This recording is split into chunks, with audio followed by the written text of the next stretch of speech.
Capítulo 1. Salutación. Pablo, apóstol de Cristo Jesús, enviado por mandato de Dios nuestro Salvador y de Cristo Jesús, nuestra esperanza, saluda a Timoteo, verdadero hijo en la fe. Que Dios nuestro Padre y Cristo Jesús nuestro Señor derramen su gracia, su misericordia y su paz sobre ti. Advertencia contra falsas doctrinas. Como ya te rogué al irme a la región de Macedonia, quédate en Éfeso, para ordenar a ciertas personas que no enseñen ideas falsas, ni presten atención a cuentos y cuestiones interminables acerca de los antepasados. Estas cosas llevan solamente a la discusión y no ayudan a conocer el designio de Dios que se vive en la fe. El propósito de esa orden es que nos amemos unos a otros con el amor que proviene de un corazón limpio, de una buena conciencia y de una fe sincera. Algunos se han desviado de esto y se han perdido en inútiles discusiones. Quieren ser maestros de la ley de Dios, cuando no entienden lo que ellos mismos dicen ni lo que enseñan con tanta seguridad. Sabemos que la ley es buena si se usa de ella conforme al propósito que tiene. Hay que recordar que ninguna ley se da para quienes hacen lo bueno. La ley tiene en cuenta a los rebeldes y desobedientes, a los malvados y pecadores, a los que no respetan a Dios ni a la religión, a los que matan a su padre o a su madre, a todos los asesinos, a los que cometen inmoralidades sexuales, a los homosexuales, a los traficantes de esclavos, a los mentirosos y a los que juran en falso, es decir, a los que hacen cosas que van en contra de la sana enseñanza. Y esto es lo que enseña el glorioso evangelio que el Dios bienaventurado me ha encargado. El ministerio de Pablo. Doy gracias a aquel que me ha dado fuerzas, a Cristo Jesús nuestro Señor, porque me ha considerado fiel y me ha puesto a su servicio.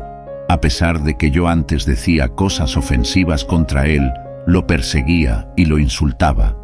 Pero Dios tuvo misericordia de mí, porque yo todavía no era creyente y no sabía lo que hacía. Y nuestro Señor derramó abundantemente su gracia sobre mí, y me dio la fe y el amor que podemos tener gracias a Cristo Jesús. Esto es muy cierto, y todos deben creerlo, que Cristo Jesús vino al mundo para salvar a los pecadores, de los cuales yo soy el primero. Pero Dios tuvo misericordia de mí, para que Jesucristo mostrara en mí toda su paciencia. Así yo vine a ser ejemplo de los que habían de creer en Él, para obtener la vida eterna. Honor y gloria para siempre al Rey eterno, al inmortal, invisible y único Dios. Amén.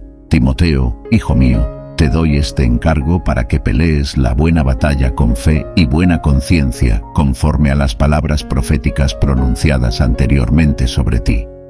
Algunos, por no haber hecho caso a su conciencia, han fracasado en su fe.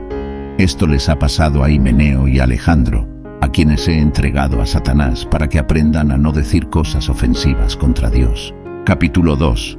Instrucciones sobre la oración. Ante todo, recomiendo que se hagan peticiones, oraciones, súplicas y acciones de gracias a Dios por toda la humanidad. Se debe orar por los que gobiernan y por todas las autoridades, para que podamos gozar de una vida tranquila y pacífica, con toda piedad y dignidad. Esto es bueno y agrada a Dios nuestro Salvador, pues Él quiere que todos se salven y lleguen a conocer la verdad, porque no hay más que un Dios y un solo hombre que sea el mediador entre Dios y los hombres, Cristo Jesús.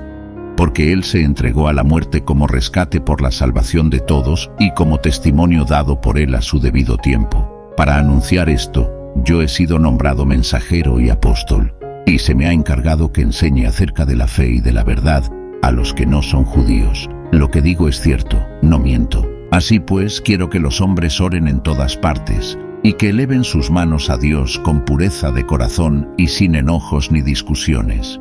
Y quiero que las mujeres se vistan decentemente, que se adornen con modestia y sencillez, no con peinados exagerados, ni con oro, perlas o vestidos costosos. Que su adorno sean las buenas obras, como corresponde a las mujeres que quieren honrar a Dios. La mujer debe escuchar la instrucción en silencio, con toda sumisión, y no permito que la mujer enseñe en público ni domine al hombre. Quiero que permanezca callada, porque Dios hizo primero a Adán y después a Eva. Y Adán no fue el engañado, sino la mujer, y al ser engañada, cayó en pecado. Pero la mujer se salvará si cumple sus deberes como madre, y si con buen juicio se mantiene en la fe, el amor y la santidad. Capítulo 3. Requisitos de los obispos. Esto es muy cierto. Si alguien aspira al cargo de presidir la comunidad, a un buen trabajo aspira. Por eso el que tiene este cargo ha de ser irreprensible. Debe ser esposo de una sola mujer y llevar una vida seria, juiciosa y respetable. Debe estar siempre dispuesto a hospedar gente en su casa. Debe ser apto para enseñar. No debe ser borracho ni amigo de peleas, sino bondadoso, pacífico y desinteresado en cuanto al dinero. Debe saber gobernar bien su casa y hacer que sus hijos sean obedientes y de conducta digna. Porque si uno no sabe gobernar su propia casa, ¿cómo podrá cuidar de la Iglesia de Dios? Por lo tanto, el dirigente no debe ser un recién convertido, no sea que se llene de orgullo y caiga bajo la misma condenación en que cayó el diablo. También debe ser respetado entre los no creyentes, para que no caiga en deshonra y en alguna trampa del diablo. Requisitos de los diáconos. Asimismo, los diáconos deben ser hombres respetables, que nunca falten a su palabra, ni sean dados a emborracharse, ni a desear ganancias mal habidas. Deben apegarse a la verdad revelada en la cual creemos, y vivir con conciencia limpia. Primero deben pasar un periodo de prueba, y después, si no hay nada en contra de ellos, podrán servir como diáconos. Igualmente, las mujeres deben ser respetables, no chismosas, serias y fieles en todo. Un diácono debe ser esposo de una sola mujer y saber gobernar bien a sus hijos y su propia casa, porque los diáconos que realizan bien su trabajo se hacen dignos de un lugar de honor y podrán gozar de gran tranquilidad gracias a su fe en Cristo Jesús. El ministerio de la piedad. Espero ir pronto a verte, pero te escribo esto para que, si me retraso, sepas cómo debe portarse uno en la familia de Dios, que es la Iglesia del Dios viviente, la cual sostiene y defiende la verdad. No hay duda de que la verdad revelada de nuestra religión es algo muy grande. Cristo se manifestó en su condición de hombre, triunfó en su condición de espíritu y fue visto por los ángeles. Fue anunciado a las naciones, creído en el mundo y recibido en la gloria. Capítulo 4. Predicción de la apostasía. Pero el Espíritu dice claramente que en los últimos tiempos algunos renegarán de la fe, siguiendo a espíritus engañadores y enseñanzas que vienen de los demonios. Harán caso a gente hipócrita y mentirosa, cuya conciencia está marcada con el hierro de sus malas acciones. Esta gente prohíbe casarse y comer ciertos alimentos que Dios ha creado para que los creyentes y los que conocen la verdad los coman, dándole gracias. Pues todo lo que Dios ha creado es bueno, y nada debe ser rechazado si lo aceptamos dando gracias a Dios, porque la palabra de Dios y la oración lo hacen puro. Un buen ministro de Jesucristo. Enseña estas cosas a los hermanos, y serás un buen servidor de Cristo Jesús, un servidor alimentado con las palabras de la fe y de la buena enseñanza que has seguido. Pero no hagas caso de cuentos mundanos y tontos.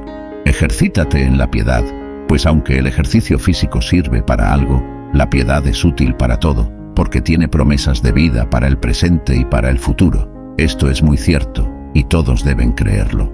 Por eso mismo trabajamos y luchamos, porque hemos puesto nuestra esperanza en el Dios viviente, que es el Salvador de todos, especialmente de los que creen. Estas cosas tienes que mandar y enseñar. Evita que te desprecien por ser joven. Más bien debes ser un ejemplo para los creyentes en tu modo de hablar y de portarte, y en amor, fe y pureza de vida. Mientras llego, dedícate a leer en público las Escrituras, a animar a los hermanos y a instruirlos. No descuides los dones que tienes y que Dios te concedió cuando, por inspiración profética, los ancianos de la Iglesia te impusieron las manos. Pon tu cuidado y tu atención en estas cosas, para que todos puedan ver cómo adelantas.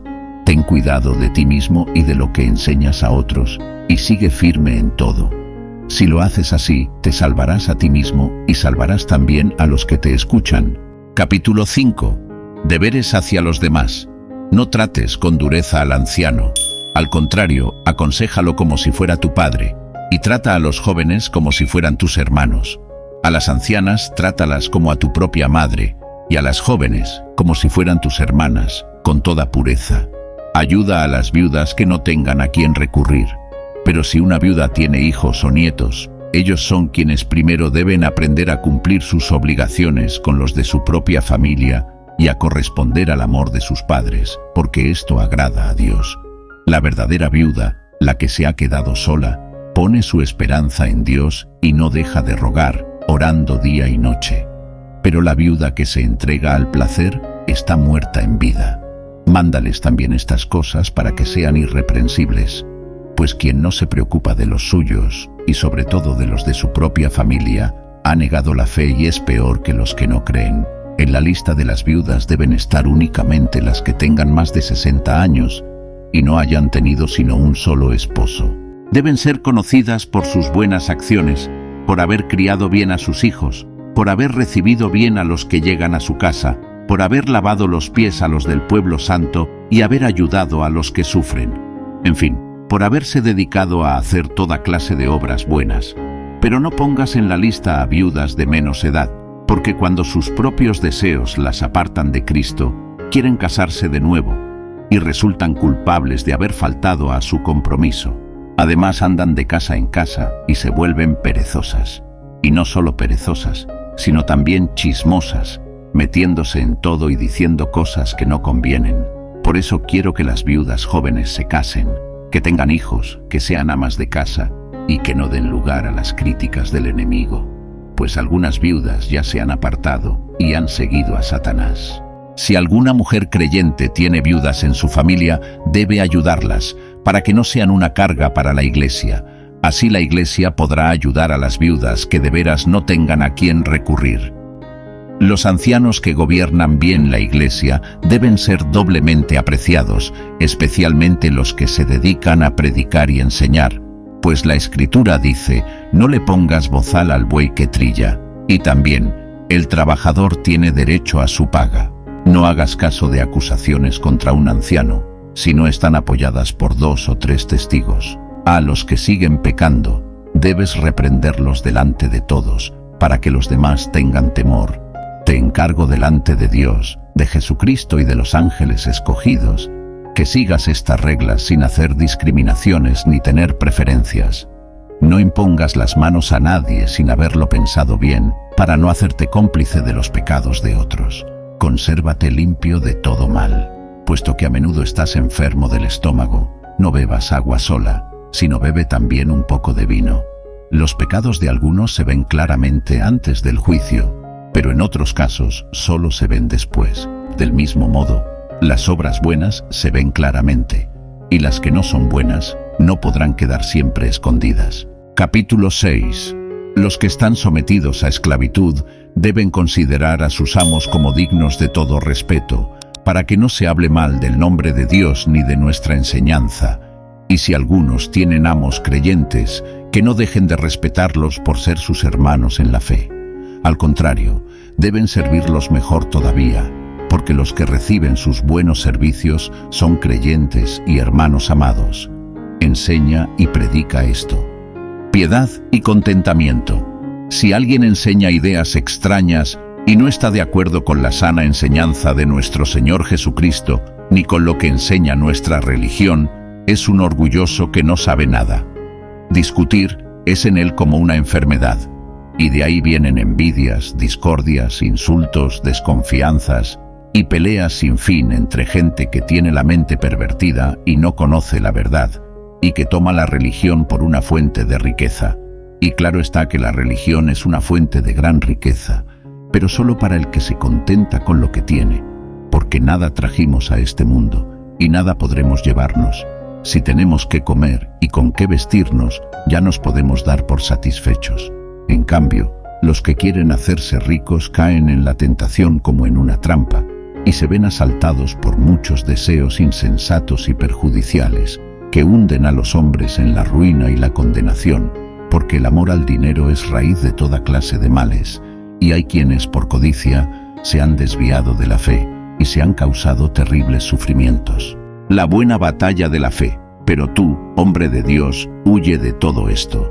Lleva una vida de rectitud, de piedad, de fe, de amor, de fortaleza en el sufrimiento y de humildad de corazón. Pelea la buena batalla de la fe, no dejes escapar la vida eterna, pues para eso te llamó Dios, y por eso hiciste una buena declaración de tu fe delante de muchos testigos. Ahora, delante de Dios, que da vida a todo lo que existe, y delante de Jesucristo, que también hizo una buena declaración y dio testimonio ante Poncio Pilato, te mando que obedezcas lo que te ordeno, manteniendo una conducta pura e irreprensible hasta la venida gloriosa de nuestro Señor Jesucristo. A su debido tiempo, Dios llevará esto a cabo, porque Él es el único y bienaventurado soberano, Rey de reyes y Señor de señores. Es el único inmortal que vive en una luz a la que nadie puede acercarse. Ningún hombre lo ha visto ni lo puede ver. A Él pertenecen para siempre el honor y el poder. Amén. A los que tienen riquezas de esta vida, mándales que no sean orgullosos, ni pongan su esperanza en sus riquezas, porque las riquezas no son seguras. Antes bien, que pongan su esperanza en Dios, el cual nos da todas las cosas con abundancia y para nuestro provecho. Mándales que hagan el bien, que se hagan ricos en buenas obras y que estén dispuestos a dar y compartir lo que tienen. Así tendrán riquezas que les proporcionarán una base firme para el futuro y alcanzarán la vida verdadera. Encargo final de Pablo a Timoteo. Timoteo, cuida bien lo que se te ha confiado.